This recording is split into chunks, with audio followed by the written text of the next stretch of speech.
अंत्योदय यानी कतार में खड़े अंतिम व्यक्ति तक पहुंचने का प्रयास।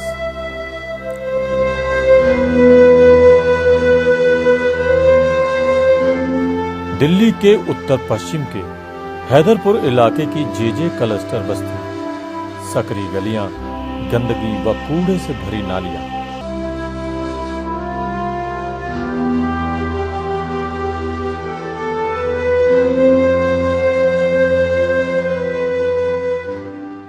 शिक्षा से दूर हर तरफ छोटे छोटे बच्चे, यही है इस मलिन बस्ती का दुर्भाग्य।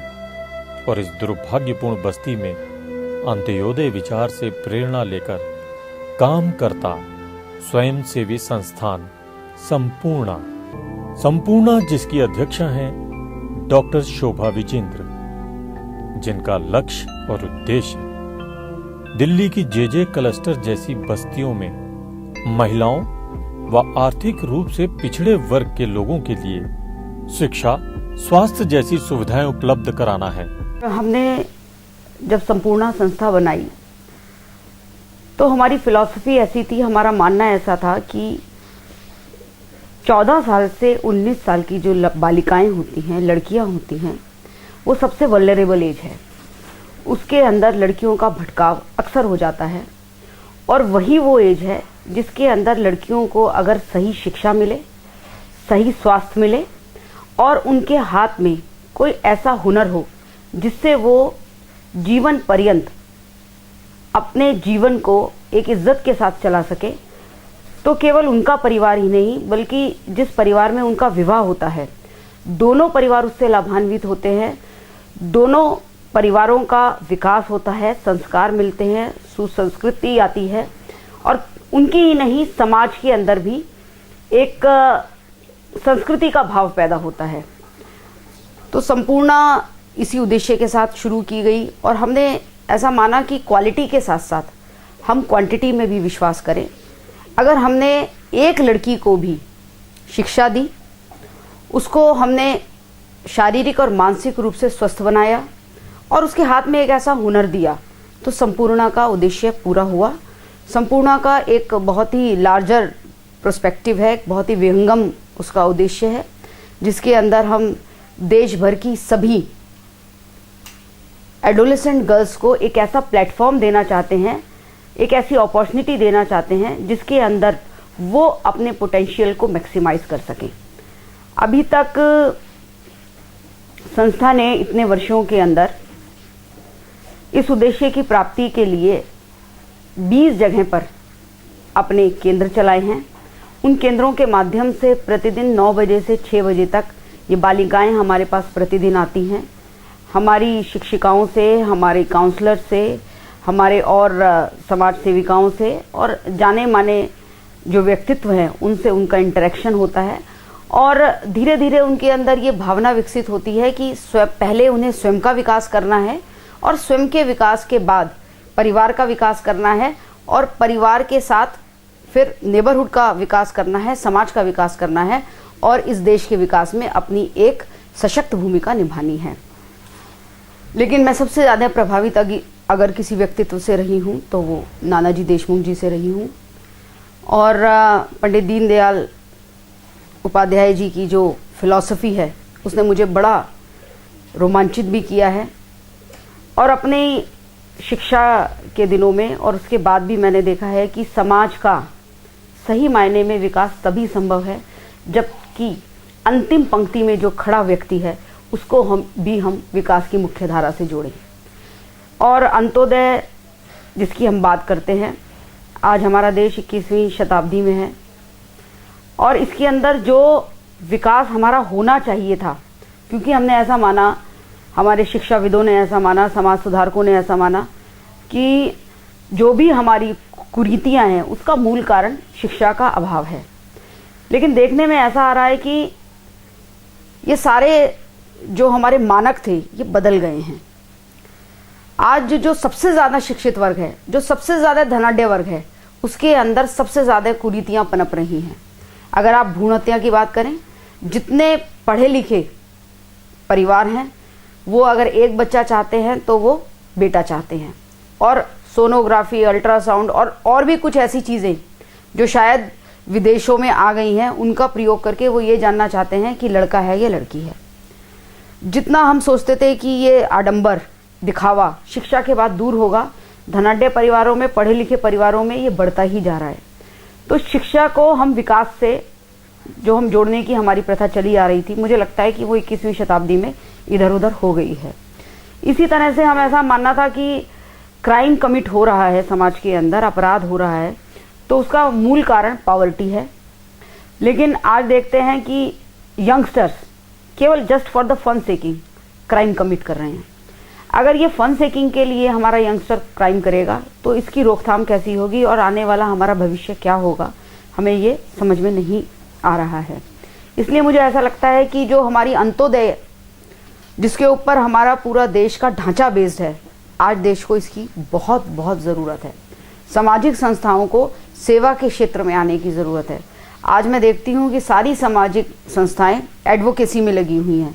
एक कमरे के अंदर बैठकर प्रेस कॉन्फ्रेंसेस करना और सरकारों को कोसना केवल उनका एक काम रह गया है। मुझे लगता है बहुत बड़ी संख्या में समाज के साथ मिलकर समुदाय के बीच में जाकर काम करना, और जो सबसे वल्नरेबल ग्रुप है समाज का, जो अंतिम छोर पे खड़ा हुआ व्यक्ति है, उसको, उसके विकास में सामाजिक संस्थाओं को महत्वपूर्ण भूमिका निभानी है। तभी हमारे देश का सच्चा विकास हो सकता है। और यही नहीं, ये स्वयंसेवी संस्था 14 साल से 19 साल तक की लड़कियों को सिलाई कढ़ाई सिखाना व कंप्यूटर प्रशिक्षण के द्वारा लड़कियों के हुनर को निखार कर उन्हें जीवन में अपने पैरों पर खड़े होने लायक बनाना है। मेरा नाम सीमा कुमारी है। मैं संपूर्णा जीआरसी में एक सेंटर में सिलाई सीखती हूँ और वो सिलाई में मुझे बहुत अच्छे से सिखाते हैं और डिजाइन, कपड़े कटिंग करना, सिलना, सब कुछ सिखाते हैं। और ये भी बताते हैं, डॉक्टर वगैरह आता है, वकील आते हैं, हर चीज़ के बारे में वो हमें बताते हैं। यदि हमारे टोले मोहल्ले में कोई लड़ाई झगड़ा होता है, उनके लिए भी हमें कहते हैं कि हाँ, यदि अच्छा होता है या नहीं होता है, या लड़ाई झगड़े होते हैं तो उनके बारे में भी कहते हैं कि हमसे आकर डिस्कस करो, ये बताओ, हम वहाँ पे जाएंगे, उस प्रॉब्लम को सॉल्व करेंगे। संपूर्णा की तरफ से, हमारे तरफ बहुत अच्छी सुविधाएं हैं। इस बस्ती के तमाम जरूरतमंद लोग स्वयंसेवी संस्था संपूर्णा द्वारा चलाई जा रही कई योजनाओं का लाभ उठा रहे हैं। जी आई थी, बोली थी कि आप घर बैठे रहते हो तो 100 रुपये महीना जोड़ोगे, घर बैठे आपकी तनख्वाह पैसे बचेंगे, ऐसे जोड़ सकोगे। मैंने कहा हाँ जोड़ेंगे। कहते हैं कि भाई इसी संपूर्णा से पैसे लेते हैं तो अपने कहीं पे और से ब्याज लोगे तो अपने ग्रुप के मिलके पैसे ले सकते हैं, उन्हीं पैसों से अपना कारोबार चला सकते हैं, और नहीं तो फिर क्या नाम है, अपने बिजनेस कर सकते हैं। जिनमें गरीब बुजुर्ग लोगों को वृद्धावस्था पेंशन दिलवाने के लिए हर संभव मदद। के लिए अच्छा, तो मैंने फॉर्म भरा, घर पे इंक्वायरी भी आ गया है, फिर उनके कागज वहाँ पता नहीं क्या करे नहीं करे, उनके लिए कोई कार्रवाई नहीं हुआ। मैंने ये कानून उठाया कि इनकी कोई कार्रवाई हो। प्रौढ़ शिक्षा पर मैं नहीं पढ़ी थी ना, ये नाम गाँव सीखती हूँ। अभी नाम लिखने के जानते हैं कि मतलब कि साइन इन करने के मुझे मन करा तो मैं आने लगी। मन करा तो किसी ने कहा नहीं, अपने आप आना शुरू किया? हाँ। आपको अपने आप आई है या फिर आपको लगा कि नहीं पढ़ना चाहिए? हाँ, मुझे लग रहा है कि पढ़ना चाहिए। पढ़ते हैं इसमें, यहाँ भी थोड़ा हुआ ये में पढ़ लेते हैं थोड़ा बहुत कुछ। जरूरत तो पड़ती है ये सब। हाँ जी पड़ती है जरूरत, तो यही कोई काम होता है तो इसके लिए जरूरत पड़ती है। हाँ जी। गरीब लड़कियों की शादी में आर्थिक मदद, प्रतिदिन की बचत से स्वयं सहायता समूह योजना। मैं संपूर्णा से जुड़ी हूँ। यहाँ कुछ मैडम आती थी, वही ये सोसाइटी मतलब बताया हम सबको कि महीने में पैसा जमा करो, आपका कुछ इकट्ठा पैसा होगा, कुछ काम आ जाएगा। महीना महीना हम लोग 100 रुपया जमा करते हैं। शोभा मैडम का चलाया हुआ है संपूर्णा का। ये क्या सीखा आपने?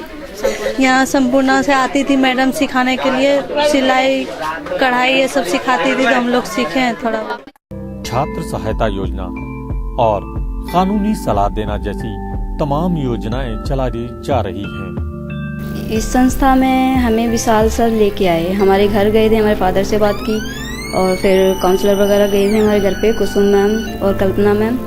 तो फिर वो लोग मुझे यहाँ पे लेके आए, मतलब अच्छी बातें बताई, अच्छी राय दी, समझाया, तो फिर जब से मैं यहाँ से जुड़ी हूँ। यहाँ से तब से अब कितने टाइम हो गया जुड़ी? हो गया होगा 1-1.5 साल। 1-1.5 साल। और यहाँ पर आपने क्या क्या सीखा? तब में और अब में क्या फ़र्क है आपको? आज से 1 साल या 1.5 साल पहले वाली फातिमा और आज की फातिमा क्या फ़र्क है? पहले की फातिमा बहुत डरी हुई और सहमी हुई थी, पर आज की फातिमा काफ़ी खुश है और ठीक है। अच्छा, आगे क्या करने का सोचा है? यहाँ पे क्या सीखा आपने? यहाँ पे मैं सिलाई सीख रही हूँ, अभी भी सीख रही हूँ और आगे चल के अपना बुटीक खोलने का इरादा है और पढ़ाई भी करना चाहती हूँ। मैं ज़्यादा पढ़ी नहीं हूँ, इसलिए मैंने वैसे तो 5th ही करी है, पर अब मैं पढ़ना चाहती हूँ। यही कि जुल्म सहना भी गलत है और करना भी गलत है, तो सहना भी नहीं चाहिए। एक लिमिट तक हर चीज़ अच्छी लगती है, लिमिट क्रॉस कर जाए तो फिर उसके लिए आवाज़ उठानी चाहिए। संपूर्णा इस बस्ती के लोगों के लिए एक उम्मीद की किरण के रूप में काम कर रहा है। हाँ, मैं डॉक्टर विनीत सिंह यहाँ हैदरपुर जे क्लस्टर सेवा बस्ती में रहता हूँ। संपूर्णा बहुत बढ़िया संस्था है। पिछले 7-8 वर्षों से इस जे क्लस्टरों में संपूर्णा जो गरीब बच्चे हैं उनके लिए कपड़े और जो पीछे जिनके पास टीबी के पेशेंट थे, पीछे जो कार्यक्रम हुआ था एक स्पीड के तरफ से, जो यहाँ पे जिन टीबी की बीमारी था वो कमा के नहीं देते थे, उनको महीने का जो राशन होता था पीछे अपने सेवा भारती में संपूर्णा के तरफ से बहन उनके तरफ से यहाँ मिला था। और संपूर्णा बहुत बढ़िया गरीबों के हक में काम करने की बहुत बढ़िया संस्था है। और हम कहते हैं कि और संपूर्णा परिवार जिस तरह यहाँ पे झुग्गियों कैंप में अपना परिवार समझ के यहाँ गरीब आदमियों को मदद करते हैं, इसी प्रकार संपूर्णा इतना बड़ा बन जाए कि अभी दिल्ली नहीं पूरे देश में संपूर्णा का अपना नाम हो और इसी तरह सभी परिवार को ये देखते रहे। संपूर्णा जैसा कि नाम से ही पता चलता है कि समाज में फैली संपूर्ण बुराइयों कुरीतियों से लड़ना ही इसका मकसद है। इस क्रम में संपूर्णा दिल्ली से गुम हुए बच्चों जिनका कि दुरुपयोग चाइल्ड लेबर और प्रोस्टिट्यूशन जैसे गैर कानूनी कार्यों में किया जाता है, उन बच्चों को ढूंढकर उनके माँ बाप से मिलाने का काम भी करता है। कि अपने घरों में अडॉप्ट, जिनके पास बच्चे नहीं हुए अडॉप्ट इलीगल तरीके से अडॉप्ट करके गोद ले लेते हैं और इनके लिए मैं काम करता हूँ। मैं दिल्ली में 400 ऐसे माँ बाप हैं, मैं 5 साल से काम करता हूँ संपूर्णा के साथ में, और 400 माँ बाप हैं जिनको मैं जानता हूँ, जिनके बच्चे गुमे। एक नेटवर्क है दिल्ली में 5 जगह, उनके साथ मीटिंग भी करता हूँ। लीगल मतलब जो भी हो सकता है सपोर्ट करता हूँ और उनको एक अवेयर करने की कोशिश करता हूँ। हमारे सामाजिक धारणा सबसे गंदी चीज़ है कि अगर बड़े आदमी का बच्चा किडनैप होता है तो सेंसिटाइज हो जाता है, उसको मानता हूँ कि उससे रेंसम लिया जाएगा और फिरौती मांगी जाएगी। लेकिन जो सामाजिक धारणा वो गरीब बच्चों को गुम होने में मदद करती है। इसलिए कि अगर वो थाने में जाके कहता है गरीब बच्चा कि ये मेरा बच्चा किडनैप हो गया, तो कहता तो भाग जाए यहाँ से, तुम्हारा बच्चा किडनैप नहीं हुआ है। लेकिन सबसे बड़ा चीज़ सस्ता मार्केट हो गया कि अगर मैं किसी बच्चे को किडनैप करता हूँ, अगर 2 लाख का रेंसम मांगता हूँ 5 लाख का, वो रिस्की है। लेकिन मैं किसी स्लम से एक अच्छे बच्चे को, छोटे बच्चे को चुराऊंगा तो वो 2 लाख से 2.5 लाख में बिक जाएगा और वो एडॉप्शन में चला जाएगा। यही है संपूर्णा का समाज के संपूर्ण विकास का लक्ष्य।